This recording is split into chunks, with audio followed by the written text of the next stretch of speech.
Assalamualaikum warahmatullahi wabarakatuh. Perkenalkan, nama saya Muhammad Afriansa dari kelas 4 LC, jurusan Teknik Elektro, program studi D3 Teknik Listrik. Baik, di sini saya akan membahas dan menganalisis kesalahan-kesalahan kata pada laporan kerja praktik yang dibuat oleh kakak tingkat sebelum saya. Jadi di sini saya membahas laporan kerja praktik yang dibuat oleh Muhammad Abiyuzaki yang memiliki judul Pengaruh Kelembapan Motor GB304B di P3 pada PT Pupuk Sriwijaya. Nah, jadi pertama-tama saya akan membahas latar belakang yang dibahas oleh laporan kerja praktik ini. Jadi dia membahas soal motor listrik yang ada di industri-industri besar.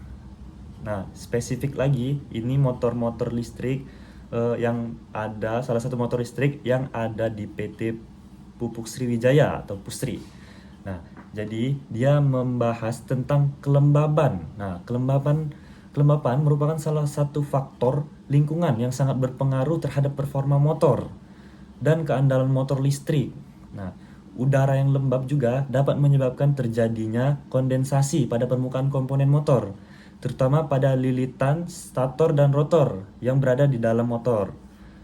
Kondensasi ini dapat menurunkan resistansi isolasi pada kumparan yang berpotensi menimbulkan arus bocor, flashover, atau bahkan kerusakan permanen pada komponen isolasi. Nah, selain itu, kelembaban yang tinggi dapat mempercepat proses korosi atau karat pada bagian logam seperti bearing, shaft, dan housing.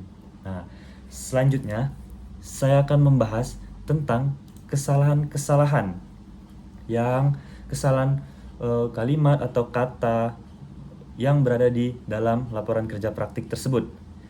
Jadi, di sini saya akan menganalisa ini menggunakan style edisi ketujuh, yang dimana saya akan mencari kesalahan huruf atau tanda baca atau keaktifan kalimat atau paragraf, kutipan, daftar pustaka. Nah, jadi yang pertama itu berada di halaman ketiga dari laporan kerja praktik tersebut, yang dimana ada kata yang tidak baku. Tidak baku, jadi kalimatnya itu kelembaban. Kelembaban, yang dimana seharusnya itu kelembapan. Nah, selanjutnya ada pengulangan kata yang tulisannya itu bagaimana, yang seharusnya itu hanya bagaimana saja. Seperti itu. Selanjutnya, pada halaman keempat dan kelima terdapat kesalahan kata, yaitu kapital tidak tepat. Jadi tulisannya di sini di perpustakaan, yang dimana seharusnya D-nya itu harusnya kecil. Jadi di perpustakaan dengan menggunakan D kecil. Selanjutnya di halaman kelima itu ada salah pengetikan, yaitu menyimpulkan yang harusnya menyimpulkan. Nah, seperti itu. Lanjutnya pada halaman ke-17 dan 18. Nah, di halaman 17 itu ada kata depan yang harusnya dipisah. Jadi dia di sini di bidang yang D-nya itu nggak dipisah, yang seharusnya dipisah di spasi bidang, seperti itu. Nah, di halaman ke-18 juga ada salah ejaan, yang dimana itu Sriwidaja yang harusnya Sriwijaja, seperti itu. Selanjutnya pada halaman ke-20 ada pengulangan kata, yang dimana itu dituliskan untuk mempertahankan, yang dimana seharusnya itu hanya untuk mempertahankan. Dan selanjutnya ada imbuhan yang salah, yang dimana diambil yang seharusnya itu tidak spasi ya, diambil langsung. Nah, selanjutnya pada halaman 21 dan 22, di halaman 21 itu ada kata yang menempel, yang kalimatnya seperti ini, Palembang yang seharusnya Palembang spasi yang. Dan juga akan prospek, yang seharusnya akan spasi prospek. Terus serta kesuburan, harusnya itu serta spasi kesuburan. ketabahan dalam yang seharusnya ketabahan spasi dalam. Selanjutnya di halaman ke-23, 27 dan 39 itu ada kesalahan pengetikan. Kesalahan pengetikan yang dimana struktur harusnya struktur dan peralatan harusnya peralatan, harusnya merupakan. Seperti itu. Di halaman ketiga ada kesalahan tanda baca, yaitu titik 2 tidak memiliki spasi. Harusnya adalah spasi titik 2. Nah, yang benar itu adalah tidak usah spasi, langsung titik 2. Seperti itu. Selanjutnya ada pada halaman ke-5 dan ke-17 itu terdapat kesalahan pada nama bulan. Ya, yang dituliskan itu Desember, yang seharusnya D-nya itu besar, Desember. Selanjutnya huruf kapital tidak konsisten, yang dimana D itu harusnya kecil, D harus kecil. Seperti itu. Selanjutnya pada halaman ke-18 dan 20 ada kesalahan tanda baca. Ada tanda hubung yang salah penggunaannya. Fungsi yang harusnya fungsi itu tidak usah dispasikan dengan tanda hubung. Harusnya fungsi tanda hubung fungsi. Tidak perlu fungsi spasi tanda hubung spasi lagi, tidak perlu. Nah, selanjutnya di halaman ke-20 itu ada titik pada posisi salah. Yang harusnya itu yang titik diambil harusnya langsung tidak usah titik. Yang diambil tidak usah pakai titik. Seperti itu.